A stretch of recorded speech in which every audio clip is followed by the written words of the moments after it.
وقال الله تبارك وتعالى أيضا: أعوذ بالله من الشيطان الرجيم والذين يؤتون ما أتوا وقلوبهم وجلة أنهم إلى ربهم راجعون۔ معزز سامعین اور پردہ نشین اسلامی ماؤں اور بہنوں، گزشتہ جمعہ اعمال کے بربادی کے اسباب کے عنوان پر کچھ باتیں ہم سماعت فرمائے ہیں۔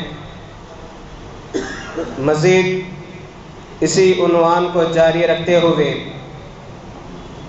کچھ ایسے گناہ جس کی وجہ سے دوسری نیکیاں تباہ و برباد ہو جاتی ہے،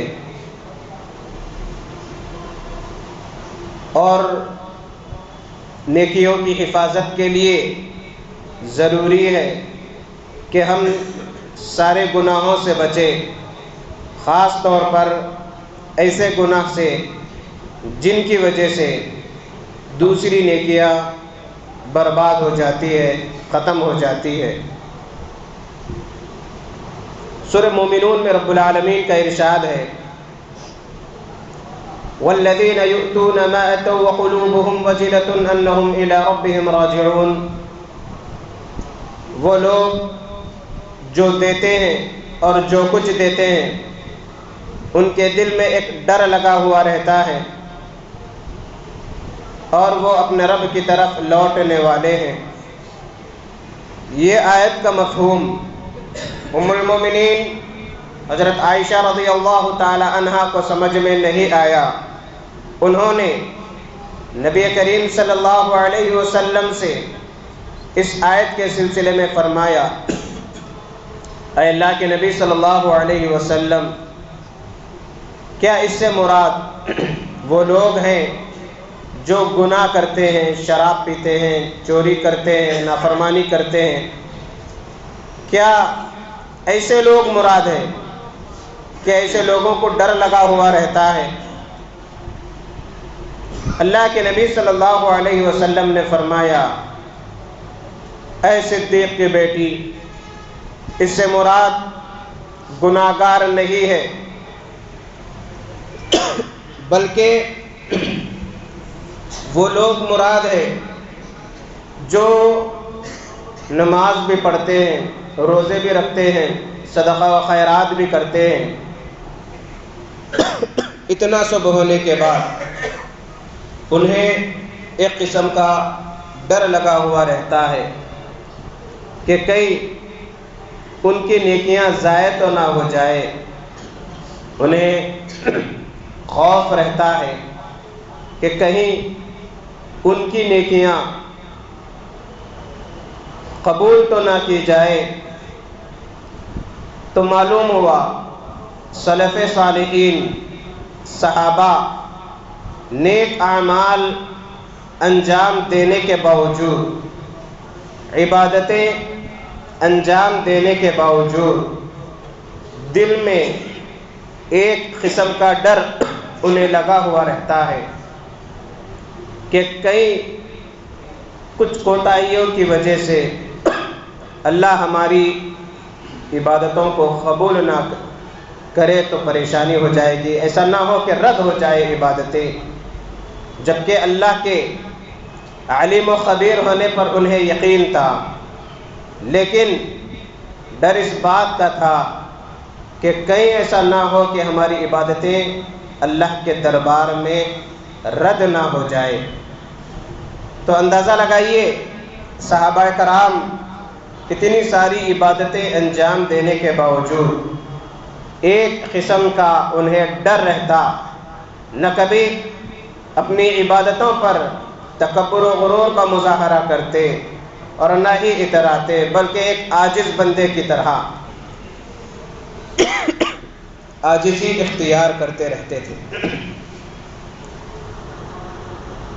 گزشتہ ہم نے 20 گناہوں کے سلسلے میں سنا تھا کہ ان گناہوں کی وجہ سے نمازیں قبول نہیں ہوتی، ان گناہوں کی وجہ سے نیکیاں برباد کر دی جاتی، ان گناہوں کی وجہ سے اللہ تعالیٰ نیکیوں کو حقداروں میں تقسیم کر دیتا، نتیجے میں زندگی میں کی ہوئی نیکیاں بعض گناہوں کی وجہ سے وہ ضائع اور برباد ہو جاتی ہے۔ آئیے کچھ گناہوں کے بارے میں سنتے چلے۔ سب سے پہلا جو معاملہ ہے نافرمان، گزشتہ جمعہ 5 گناہ ہم نے سنا تھا، جیسے کفر ہے جس کی وجہ سے نیکیاں برباد ہو جاتی ہے۔ ایک کافر مشرک اگر نیکی کرتا ہے، جیسے بھوکوں کو کھلانا، محتاجوں کی مدد کرنا، تو اللہ تعالیٰ اس کا بدلہ اسے دنیا ہی میں دے دیتے ہیں۔ آخرت میں ایسے لوگوں کے لیے کوئی بدلہ نہیں ہوگا۔ ایسی نیکیاں اللہ کے پاس قبول بھی نہیں ہوگی کفر کی وجہ سے۔ اسی طریقے سے شرک ہے، شرک کی وجہ سے نیکیاں برباد ہو جاتی ہیں۔ اسی طریقے سے نفاق، منافقت کی راہ اختیار کرنا، دل میں کفر، بظاہر اسلام کا اقرار کرنا، اسلامی تعلیمات سے نفرت رہنا، اسلام کا مذاق اڑانا، یہ شیوا ہوتا ہے منافقین کا۔ اسی طریقے سے ارتداد، مرتد ہو جانا، دین سے پھر جانا، کافر بن جانا مسلمان رہنے کے باوجود، ایسے لوگوں کی بھی نیکیاں ضائع اور برباد ہو جاتی ہے۔ ریاکار، دکھاوے کے لیے، شہرت کے لیے، لوگوں کو خوش کرنے کے لیے، لوگوں کی تعریف پانے کے لیے جو لوگ نیک اعمال انجام دیتے ہیں، اس کا بھی کوئی اجر رب العالمین کے پاس سے نہیں ملتا۔ جبکہ کہا جائے گا قیامت کے دن، جن کو خوش کرنے کے لیے تم نے نیک اعمال کیے، جاؤ انہی سے لے لو اس کا بدلہ۔ تو یہ ایسے گناہ ہیں جس کی وجہ سے نیکیاں ضائع ہو جاتی ہیں۔ اسی لیے ہمیشہ ایمان پر استقامت کی دعا کرتے رہنا چاہیے۔ ہمیشہ اپنی نیتوں کو خالص کر لینا چاہیے، اللہ کی رضا کے لیے عبادات انجام دینے کی کوشش کریں۔ مزید کچھ گناہ، جیسے نافرمان بیوی، ایسی بیوی جو کھلے عام شوہر کی نافرمانی کرتی ہو، ایسی بیویوں کی بھی بعض عبادتیں قبول نہیں کی جاتی۔ طبرانی اور حاکم کی روایت ہے، اللہ کے نبی صلی اللہ علیہ وسلم نے فرمایا، اثنان لا تجاوز صلاتهما رؤوسهما عبد ابقى من مواليه حتى يرجع اليهم وامرأة عصت زوجها حتى ترجع۔ دو قسم کے لوگ، رسول اللہ صلی اللہ علیہ وسلم فرماتے ہیں، دو قسم کے ایسے لوگ ہیں جن کی نمازیں ان کے سروں سے اوپر نہیں اٹھے گی، یعنی نمازوں کا کوئی اجر نہیں دیا جائے گا۔ دو قسم کے جو لوگ ہیں، ان میں سے ایک وہ غلام جو اپنے آقا سے بھاگ جاتا ہے، اس کی بھی نیکیاں قبول نہیں کی جاتی یہاں تک کہ وہ واپس آ جائے اپنے مالک کے پاس۔ آج کے دور میں تو غلاموں کا تو رواج نہیں ہے۔ دوسرا جو بتلایا گیا، وہ عورت جو اپنے شوہر کی نافرمانی کرتی ہے یہاں تک کہ وہ اس کی اطاعت پر لوٹ آ جائے۔ یہاں پر قابل غور بات یہ ہے کہ جب تک شوہر بیوی ایک دوسرے کے حقوق ادا کرتے رہیں گے اللہ سے ڈر کر، تب تک زندگی اطمینان سے گزرے گی۔ اگر حق تلفی کی جائے، شوہر بیوی سے یہ امید رکھے کہ میں کتنا بھی ظلم کیوں نہ کروں لیکن تم میری فرما برداری کرنا، یہ اعتدال نہیں ہوتا، وہ غلام نہیں ہے۔ اللہ کے کلمے کی بنیاد پر اللہ کا نام لے کر حلال کیا گیا تو ضروری ہے جہاں بیویوں سے فرما برداری کی امید کی جاتی ہے، امید رکھی جاتی ہے، وہیں پر شوہر کو بھی اس لائق بننا چاہیے کہ بیویاں خود بخود اخلاق سے متاثر ہو کر فرما برداری کرے۔ ایسا نہیں کہ بیوی کے ساتھ نوکروں کی طرح سلوک کیا جا رہا ہے، ایسا نہ ہو کہ بیویوں کو ظلم کا نشانہ بنایا جا رہا ہو، ایسا نہ ہو کہ نقصانات بیویوں کی طرف منسوب کی جائے، ایسا نہ ہو کہ ایک طرف شوہر سے بیوی پریشان، دوسری طرف شوہر کے دیگر رشتہ داروں سے پریشان، لیکن پھر بھی اس پر دباؤ ڈالا جا رہا ہے کہ کسی بھی حال میں شوہر کی فرما برداری کرنا لازمی ہے، تو پھر یہ انسان ہے۔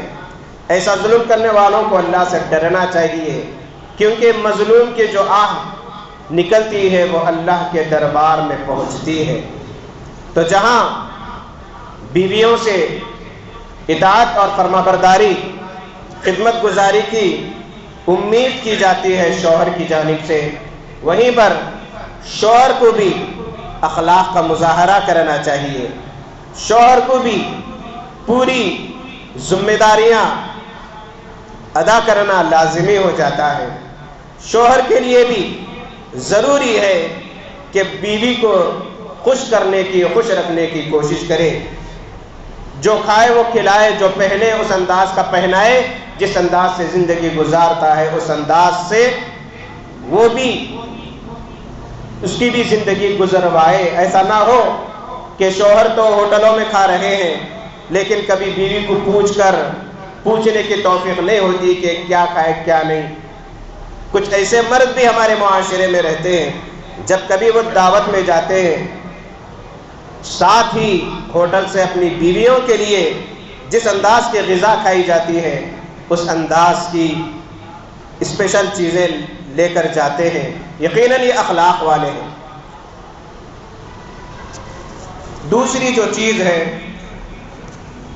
روزے کی حالت میں جھوٹ بولنا، چاہے فرض روزہ ہو یا نفل روزہ۔ اللہ کے نبی صلی اللہ علیہ وسلم نے فرمایا من لم يدع قول الزور والعمل به فليس لله حاجة ان يدع طعامه وشرابه، کہ جو جھوٹ بولنا اس پر عمل کرنا نہ چھوڑے، اللہ کو کوئی ضرورت نہیں ہے کہ وہ کھانا پینا چھوڑ دے، کیونکہ اللہ تعالیٰ کوئی اجر دینے والا نہیں ہے۔ روزے بھی رکھ رہے ہیں، ساتھ میں جھوٹ بھی، دیگر گناہ بھی ہو رہے ہیں، تو ایسے روزے کا کوئی اجر نہیں دیا جاتا۔ اسی طریقے سے شکار یا مویشی یا کھیتی کی حفاظت کے علاوہ دوسرے مقصد سے کتا پالنا، بعض لوگوں کی عادت ہوتی ہے کتا پالنا، شوقیہ طور پر شوق رہتا ہے کتے پالنے کا۔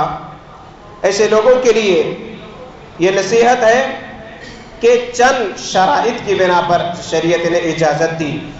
مثال کے طور پر زمین کی حفاظت ہے یا کھیتی کی حفاظت ہے یا جانور ہے، جانوروں کی حفاظت ہے، کوئی ایسا گھر ہے جہاں پر بہت زیادہ چوریاں ہوتی ہے، چوری ہونے کا ڈر ہے، تو ایسے شرائط کے ساتھ وہ بھی گھر کے اندر نہیں، گھر کے باہر کتے کو رکھ سکتے ہیں حفاظت کے لیے یا شکار کے لیے۔ لیکن ان مقاصد کے علاوہ کتا پالنے کی شریعت اجازت نہیں دیتی، جیسا کہ صحیح بخاری صحیح مسلم کی روایت ہے، اللہ کے نبی صلی اللہ علیہ وسلم نے فرمایا من امسک کلبا ينقص من عمله كل يوم خيرات وفي روایت خیراتان الا کلب حرث او کلب ماشیہ، جس نے کتا پالنے کی غرض سے باندھا، یعنی کتا پالا، اس کے عمل میں روزانہ 1 یا 2 خیرات ثواب نیکیاں کم ہو جاتی ہیں، تو گویا کہ پہاڑ کی طرح نیکیاں ہو، ایک مقدار ہے خیرات، اتنی نیکیاں بھی اگر کیا تو نیکیاں قبول نہیں کی جاتی، احتیاط کرنا چاہیے۔ اسی طریقے سے چوتھی جو چیز ہے شراب پینا یا شراب پر مداومت اختیار کرنا۔ آج ہمارے معاشرے میں شراب بھی بہت عام ہے، اور شراب ہی نہیں، شراب کی جیسی نشہ آور جتنی بھی چیزیں ہیں، ایسی چیزوں سے اجتناب کرنا۔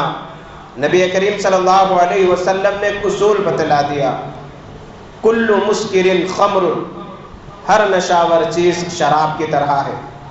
کل مسکر حرام، ہر نشاور چیز حرام ہے۔